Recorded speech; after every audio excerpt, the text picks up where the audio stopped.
Yo, what is up, true believers? It's Mason here with Comics and Crosses, where we explore the eternal truths behind our modern mythology. And today I'm coming at you with a mobile, quick shot video. I just had to talk about this book, Batman 100, and the state of Batman, where things are at with this book now and the end of Joker War.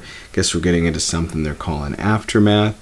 And I just had to comment because Batman is my all-time favorite character. I mean, I probably got Batman stuff the most around here of all things. I got a sweet Tumblr, Batman 89. So anyway, I love Batman, and this Joker War story, I feel like it was kind of thin. I mean, I didn't read all the tie-ins, admittedly, so maybe I needed to do that, but I figured I didn't got all that money to be spending on stuff, and, so I read the Catwoman tie-in, which was really good. It was kind of like a special deluxe size issue. I was like, man, this thing better be a lot of content in here for $6.99 or whatever they wanted, and there was.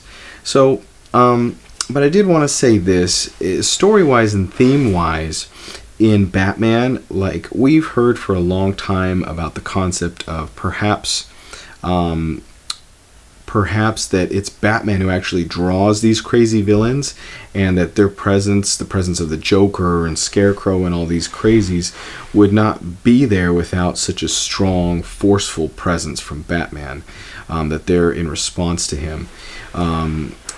But it's nice to see that idea is kind of evolving now in the comics. I mean, I think we saw that a bit with like City of Bane and now the Joker War, and definitely foreshadowed in issue 100 here with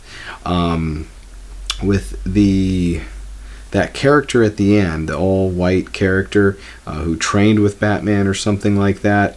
So the Ghost Killer, sorry, I don't remember his name, but I'm sure we'll learn a lot more about him real soon here. So the idea that maybe Gotham should choose, that maybe Batman is not the ultimate savior for Gotham. I mean, we've seen some things like the Court of Owls. We've seen, the Talon, and that guy who is or thinks he is Bruce's brother. I don't know, but anyway,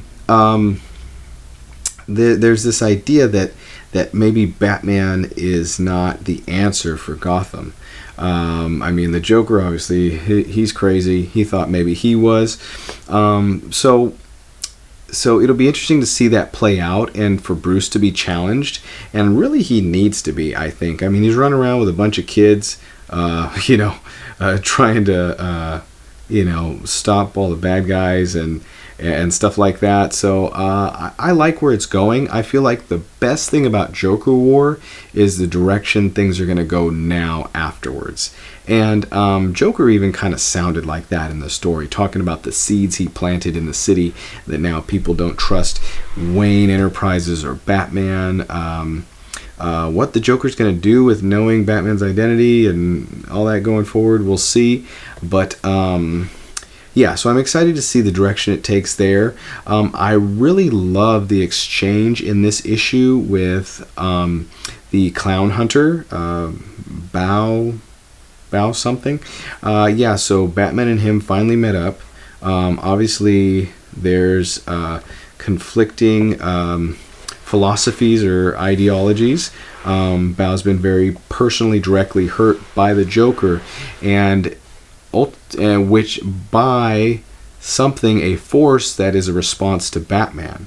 So you can see how he's not wanting to jump in line with Batman and be a part of his family or help the cause. He just wants to kill the Joker.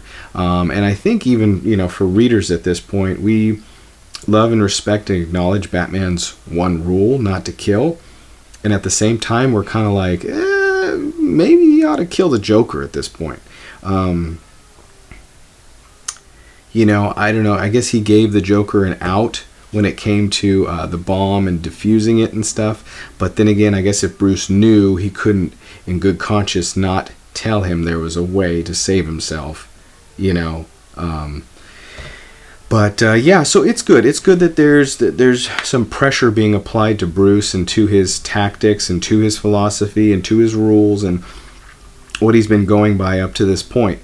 And so I'm excited to see it. I think we'll hopefully get much better writing post Joker War than we did in. It was kind of a big event. There's a bunch of tie-ins. It was like, okay, clowns are attacking the city. People are going to go to theaters, but they never really did, I guess. Or did they? Is that what the people in there were? I thought they were old Joker victims. So that's my take. I don't walk away thinking that Joker War was super awesome, but I don't even think Punchline is super dynamic. Up until this issue, I did not think she was. But getting her video and that victim idea, and she really voiced, she was the voice of a generation in this issue. She shared about just not believing in the current systems and hearing the Joker's voice of like anarchy.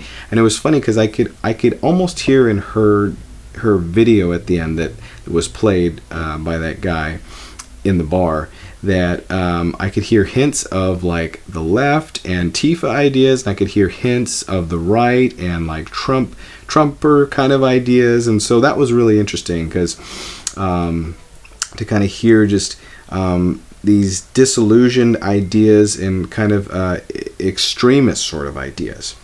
So it'll be interesting to see how that plays out, and I like the fact that we as a society and as an audience and as a fandom have been sitting with Batman's mythos for a good amount of time, and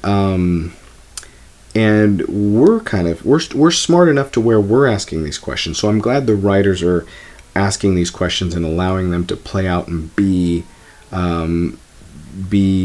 worked on, be explored in the writing. So I hope Tynion kills it and knocks it out of the park. I think there's a lot of promise going forward.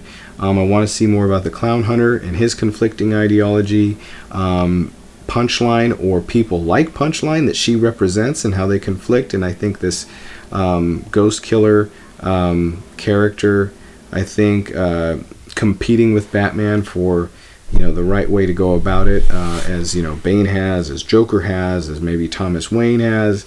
These things will be really interesting to see. So buckle up, folks. More Batman to come.